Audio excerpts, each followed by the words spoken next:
Malam Jumat yang lalu kita sudah membahas satu buah hadis yang berkaitan dengan amalan-amalan yang bisa menghapus dosa. Ketika itu kita membahas tentang bagaimana berwudu yang benar dan sempurna itu bisa menghapus dosa-dosa kita.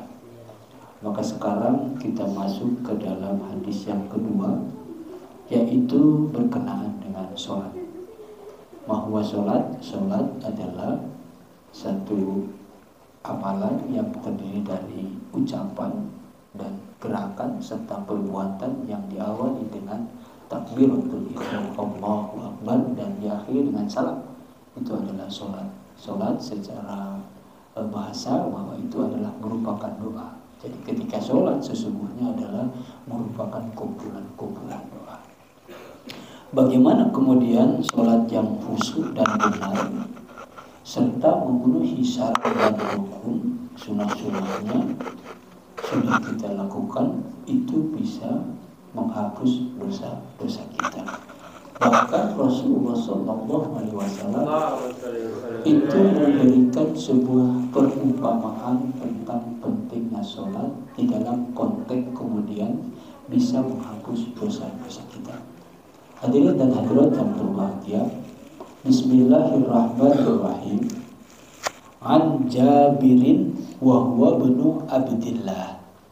Jadi hadis ini diriwayatkan dari Jabir bin Abdullah. Ya, Jabir anaknya Bapak Abdullah.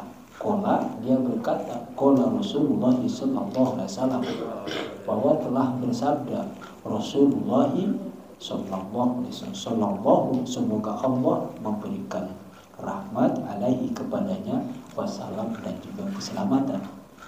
Masalus sholawatil khamsi, perumpamaan sholat lima waktu kita yang diawali dengan apa saja? Isya, subuh, lohor, asar dan maghrib. Jadi sholat lima waktu itu diumpamakan oleh Rasulullah SAW kama sali nahrin, ya, itu diibaratkan adalah seperti sungai. Nahrin, jarin, gomrin. Ada sungai, ya, kemudian mengalir airnya dengan deras, begitu, airnya bersih, bening, suci, begitu. Ala babin ahadikum, dan itu mengalir di depan rumah kita. Nah, coba kita ilustrasikan, kalau di depan rumah kita ada air yang mengalir deras, bening, lalu kemudian bersih, ya, di depan rumah kita yang kita silu minhu, kemudian kita mandi dari air yang mengalir sangat deras di depan rumah kita itu berapa kali? Kulla yaumin, setiap hari, khamsa maratin. Jadi 5 kali sehari kita mandi. Kira-kira qolal hasanu wa ma yubqi dzalika minad daram. Lalu kemudian timbul sebuah pertanyaan, mungkinkah atau masihkah ada kotoran yang masih tersisa? Ini hadis riwayat Sahih Muslim, Imam Muslim. Coba saya mau tanya Denny, mana Denny? Ya. Kita mandi 5 kali sehari, kira-kira masih ada apa tidak kotoran yang ada di dalam badan kita? Bersih kan? Nah, demikian juga ketika kemudian kita melaksanakan sholat. Tapi sholatnya bukan bercanda seperti yang di pinggir tadi, bukan ketawa ketiwi seperti di pinggir tadi, tetapi adalah sholat yang memenuhi syarat, rukun, kemudian tumaninahnya benar, lalu kemudian baca Fatihahnya benar, ya, gerakan-gerakannya itu seperti yang diajarkan oleh Rasulullah SAW. Itu akan menghapus dosa-dosa kita. Nah, jadi ternyata Islam itu gampang. Hanya sholat saja, ini bagiannya. Sholat saja itu ternyata bisa menghapus dosa-dosa kita. Bahkan di sebuah hadis dikatakan bahwa antara Jumat yang satu kepada Jumat berikutnya, antara Ramadan yang satu kepada Ramadan berikutnya, itu menjadikan kafarat. menjadikan penebus daripada dosa ketika kita melaksanakan sholat 5 waktu, asalkan bukan dosa-dosa yang besar. Jadi ternyata dosa-dosa yang kecil itu bisa dihapus dengan dengan melaksanakan sholat, tapi sholatnya adalah sholat yang baik dan benar. Umpamakan tadi adalah di depan rumah kita ada air yang mengalir deras, kemudian kita mandi sehari 5 kali. Insya Allah tentu badan kita akan bersih dari noda, ya apalagi mandinya pakai sabun, agak lama sedikit dan segala macam, pakai sampo dan seterusnya. Itu artinya adalah sholat yang khusyuk, ya sholat yang benar, itu betul-betul akan dapat menghapus dosa-dosa kita yang kecil-kecil. Hadirin dan hadirat yang berbahagia, saya ingin mencoba membacakan ada beberapa dalil-dalil tentang sholat 5 waktu. Tolong dengerin ya. Jadi sholat 5 waktu itu kapan harus dilakukan? Oleh siapa saja? Ya, sholat 5 waktu itu dilaksanakan setiap orang muslim mukallaf, baik laki-laki maupun perempuan, dan dia sudah baligh dan berakal. Jadi kalau sudah baligh, dia wajib untuk melaksanakan sholat. Seumur hidup sholat itu tidak boleh ditinggalkan dalam keadaan apapun. Bagaimana kalau kita sakit? Boleh kita sholatnya tidak berdiri tapi sambil duduk. Sambil duduk tidak bisa, boleh sambil berbaring. Berdiri lagi, berbaring. Berbaring tidak mampu, boleh sambil tiduran. Bukan tiduran. Kalau tidur repot. Tiduran tidak bisa, boleh kemudian sholat hanya menggunakan isyarat. Dengerin. Bisa dengerin? Ya, dengan isyarat. Jadi kalau ruku sujudnya cukup dengan kedipan mata, tetapi di dalam hatinya dia membaca bacaan-bacaan sholat, itu termasuk sholat. Tapi kalau kemudian dengan isyarat pun tidak bisa kita sholat, ya sudah, kalau begitu disolatin. Itu artinya kita sudah meninggal dunia. Di dalam Al-Baqarah 43, Bismillahirrahmanirrahim. Wa aqimus sholata wa atuz zakata warka'u ma'ar raki'in. Tegakkan sholat, tunaikan zakat, dan rukulah bersama orang yang ruku. Jadi antara sholat dan membayar zakat itu beriringan. Di sini disebutkan adalah warka'u ma'ar raki'in, rukulah bersama orang-orang yang ruku. Ini juga oleh para ulama menjadikan sebuah dasar kenapa kemudian sholat 5 waktu kita itu sebaiknya dilakukan secara berjamaah. Karena sholat berjamaah itu 27 derajat dan sholat sendirian itu kita hanya 1 derajat. Bagaimana Pak Ustadz? Saya itu susah banget sholat supaya khusyuk. Maka berjamaah. Walaupun belang bentong, bacaannya belum fasih, Fatihahnya belum bisa seperti orang-orang, tetapi dengan sholat berjamaah digeneralisasi. Insya Allah seluruh orang sholat di situ diterima oleh Allah Subhanahu Wa Taala sepanjang kita senantiasa berusaha sholatnya khusyuk, bukan bercanda-bercanda. Paham di sini? Jadi seperti itu. Maka sholatlah kita secara berjamaah. Yang selanjutnya ada sebuah firman Allah Subhanahu Wa Taala. Bismillahirrahmanirrahim. Wasta'inu bis-sabri was-shalah. Wa innaha lakabiratun illa 'alal khashi'in.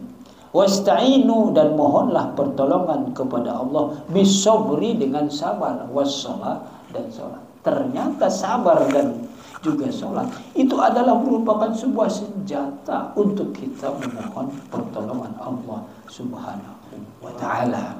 Jadi kalau kita sedang ada persoalan, kreditan belum terbayar, ya misalnya, lalu kemudian ada saudara kita yang sakit terus segala macam, gak usah kecil hati.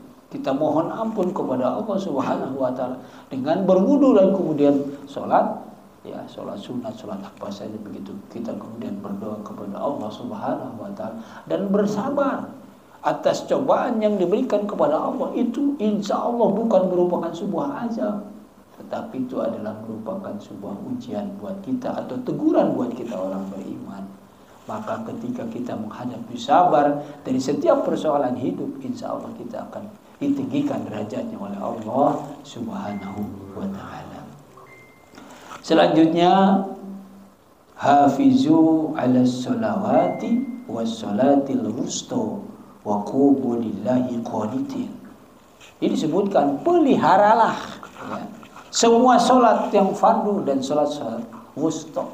Sholat fardu ada juga sholat yang sunnah seperti itu. Berdirilah karena Allah dalam sholat dengan khusyuk. Jadi sholat itu dipelihara. Apa dipelihara? Maksudnya adalah jangan sekarang subuh nanti johor kagak, begitu ya. Terus kemudian asar iya, maghribnya orang. Begitu selanjutnya. Atau mungkin kita sholat tetapi tidak pada waktunya. Misalnya sholat zuhur, sudah mau asar baru sholat. Lalu kemudian sholat asar menjelang maghrib, baru kita sholat. Itu namanya orang-orang yang lalai di dalam sholatnya. Karena sesungguhnya sholat itu diwajibkan atas orang-orang yang beriman dan kemudian sudah ditentukan waktu-waktunya.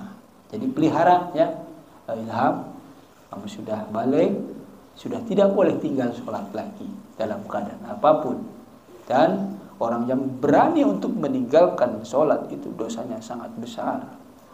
Maka kemudian rukhsah ataupun juga dispensasi terhadap orang yang karena keterbatasan fasilitas sedang bepergian atau mungkin sakit tidak memungkinkan dia bisa berdiri segala macam. Itu banyak rukhsah seperti yang disampaikan tadi, itu menunjukkan bahwa sholat itu adalah tidak boleh tinggalkan.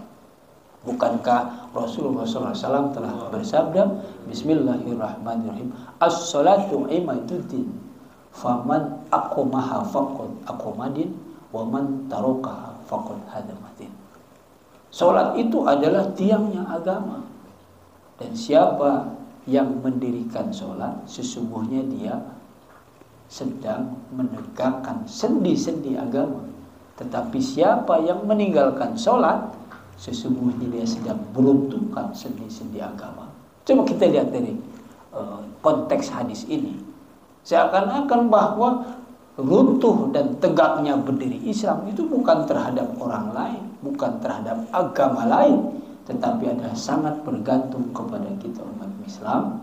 Apakah kita melaksanakan sholat atau kita justru meninggalkan sholat. Jadi mudah-mudahan kita termasuk orang-orang yang diberikan kemampuan untuk senantiasa dapat melaksanakan sholat-sholat 5 waktu. Amin ya rabbal alamin. Di dalam surat Hud, Bismillahirrahmanirrahim, wa qimus sholata tarafayn nahari wa zulfan minal laili innal hasanati yudhibnas sayyi'atin dzalika dzikra lidzakirin.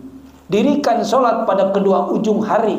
Dulu sebelum Rasulullah SAW mendapatkan Isra Mi'raj, itu orang Islam itu sholatnya hanya di pagi hari dan sore hari. Tidak jelas Pak, belum ada 5 waktu itu.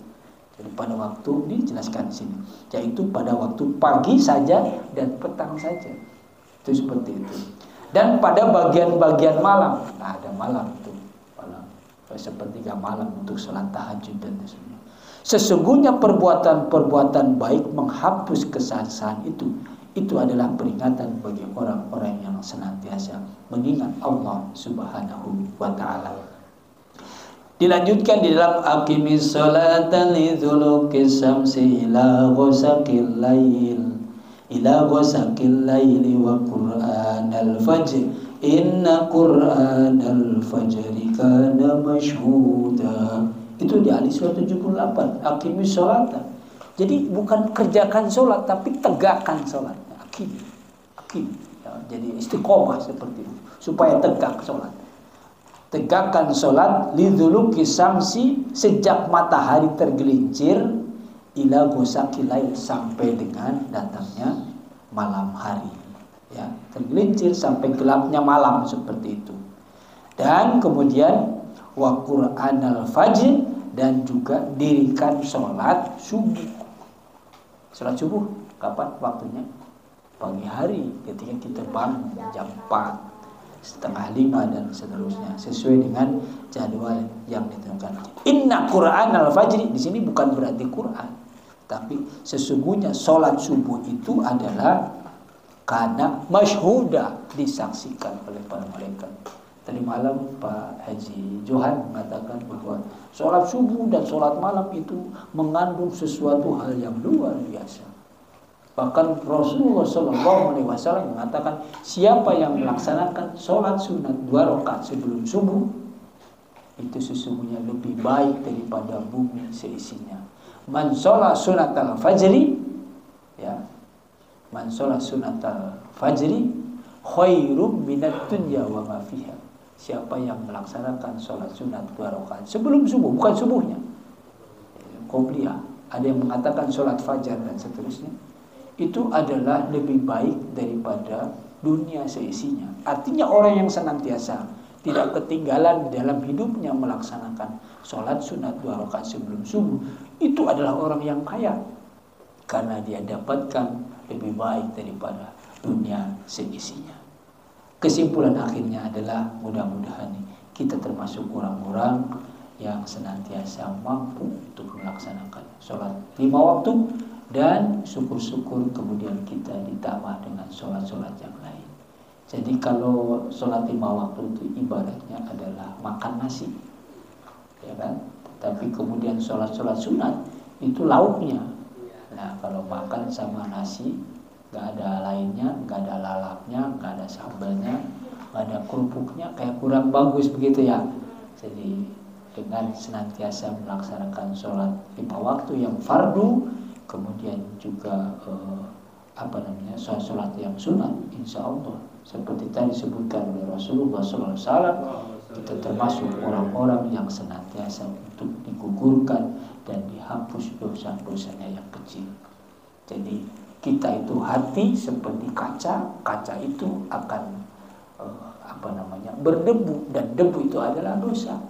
Kalau kemudian kaca itu dilap setiap hari pakai kanebo, ya, terus kemudian pakai alat pembersih dan segala macam, itu lama kelamaan insya Allah walaupun kaca itu sudah 10-20 tahun, dia akan tetap kelihatan mengkilap. Karena apa? Sering dilap, sering dibersihkan. Maka dari itu membersihkan kita dari dosa, salah satunya di samping kita astagfirullahaladzim adalah dengan melaksanakan sholat 5 waktu sebagaimana yang kita bahas di sini. Amin, amin ya robbal alamin. Saya kira mungkin itu saja yang dapat saya sampaikan. Satu hadis sederhana tetapi mudah-mudahan memotivasi kita untuk senantiasa menjaga sholat 5 waktu. Apalagi tadi dalil-dalil ayat Al-Quran yang mendukung untuk itu sudah saya sampaikan, dan mudah-mudahan kita tidak akan pernah mati kecuali dalam keadaan husnul khotimah. Al-Fatihah. A'udzubillahi minasyaitonir rajim. Bismillahirrahmanirrahim. Alhamdulillahi rabbil alamin. Arrahmanir rahim. Maliki yaumiddin. Iyyaka na'budu wa iyyaka nasta'in. Ihdinas siratal mustaqim. Siratal ladzina an'amta 'alaihim ghairil maghdubi 'alaihim waladdallin. Saya minta Fatihah